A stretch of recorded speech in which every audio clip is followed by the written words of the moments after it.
Unlock the full potential of Photoshop by easily switching its interface to your preferred language and boost your creative workflow today. First, with Photoshop open, locate the Edit menu at the top of your screen. Click on Edit to reveal a drop-down list of options. From the Edit menu, navigate down to the Preferences option, hover over Preferences, and a submenu will appear. Select the very first option, usually labeled General.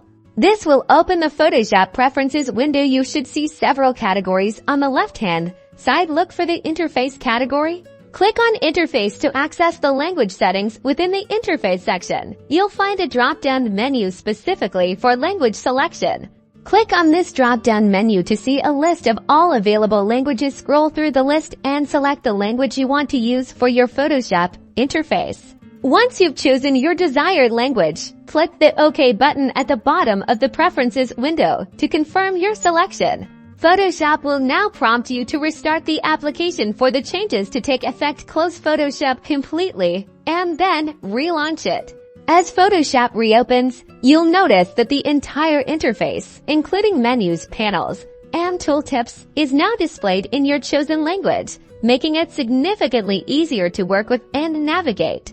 There you have it, a simple yet powerful tweak to enhance your Photoshop experience. Now go create in a language that speaks to you.